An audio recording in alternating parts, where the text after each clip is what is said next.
श्री सद्गुरु महाराज की जय। वंदो गुरुपद कंज कृपा सिंधु नर रूप हरि महामोहतम पुंज जासो वचन रवि कर निकर। मेरा मुझ में कुछ नहीं, जो कुछ है सब तोर, तेरा तुझको सौंप के क्या लागेगा मोर। हे गुरु, संत में ही उपदेशामृत का 16वां प्रवचन। भादो में जो अनंत पूजा होती है वह अनंत नहीं है। प्यारे लोगों, आप लोगों को यह मालूम है कि यह संत मत सत्संग का मंदिर है। इस मंदिर का यह एक बड़ा ओसारा या बरामदा है। इनमें प्रत्येक रविवार को समारोह के साथ विशेष लोग बैठकर सत्संग किया करते हैं। जिन साधनशील लोगों की बुद्धि तीव्र है, उस तीव्र बुद्धि से वे सत्य को सत्य और असत्य को असत्य करके दिखला सकते हैं। ऐसे लोगों की विजय संसार में अवश्य होती है। संत मत में बातें बहुत भी है और समास रूप से देखा जाए तो बहुत कम भी है। यहाँ केवल गुरु, ध्यान और सत्संग, ये 3 बातें हैं। बल्कि इससे विशेष बात यह है कि लोग सत्संग में जैसा सुनते हैं वैसा करते भी हैं। जो नहीं करते हैं, नहीं करने जानते हैं, उनको किसी अच्छे जानकार गुरु से सीख लेनी चाहिए और करना चाहिए। जो केवल तमाशा देखने आते हैं, उनके लिए क्या कहा जाए। उनके लिए ईश्वर ही मालिक है। केवल तमाशा देखने से क्या लाभ। इन पर ईश्वर की दया हो, यह दया के पात्र है। बहुत बातों से में संत मत को समझा जाए तो सो भी है। थोड़ी बात है, सत्संग करो, ध्यान करो, गुरु की सेवा करो। परंतु ध्यान वह चीज नहीं है जो पहले ही किसी को आ जाए। ध्यान के साथ जप भी होता है। जप में भी भेद है।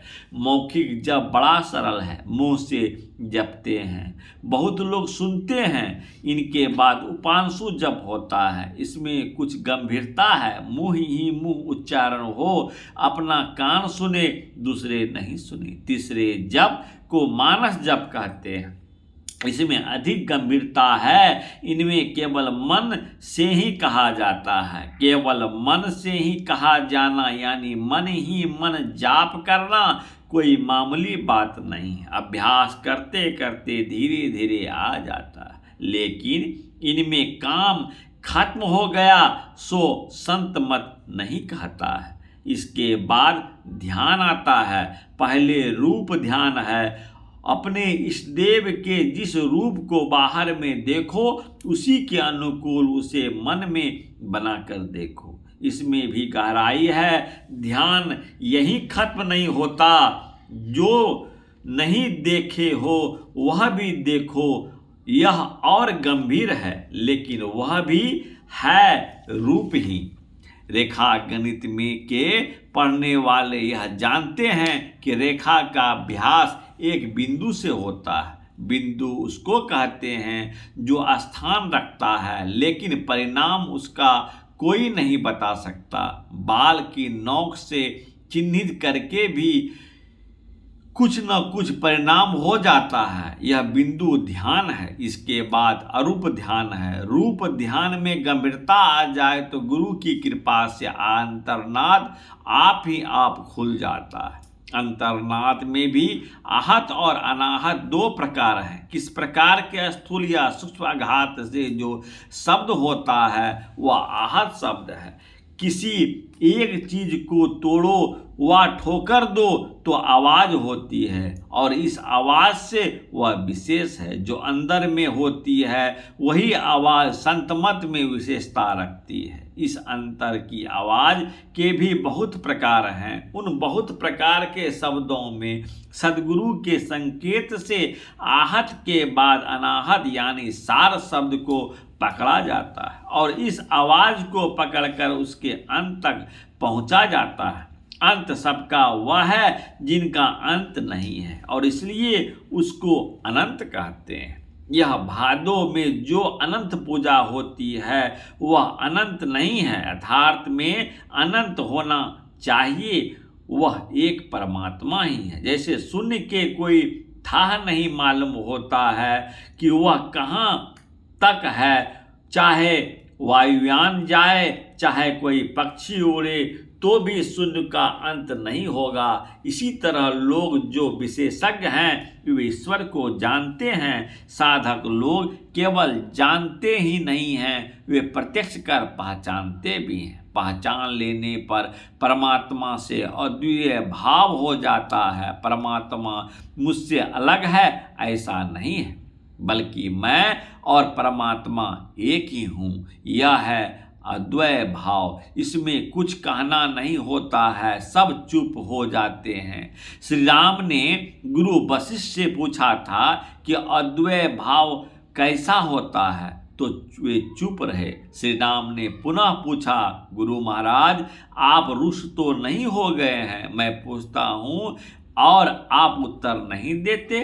वशिष्ठ जी ने कहा, तुम जब से पूछ रहे हो मैं तब से उत्तर दे रहा हूँ। अद्वय भाव में चुप ही रहना होता है, इसलिए मैं कहता हूँ संत मत सत्संग का विषय बड़ा गंभीर है। इसके लिए सद्गुणों का धारण करो, पापों को छोड़ो, सत्संग करो। हम लोग जो अभी कर रहे हैं यह बाहरी सत्संग है। आंतरिक सत्संग के बिना कोई ईश्वर को पा नहीं सकता। ईश्वर को अपनी अपनी भाषा में जो कहो, संत मत मना नहीं करता है कि गॉड या अल्लाह नहीं कहो। गॉड या अल्लाह जो कहते हो कहो, वह ईश्वर पूर्ण ब्रह्म परमात्मा जो कहना चाहो कहो, लेकिन ध्यान को समझना होगा।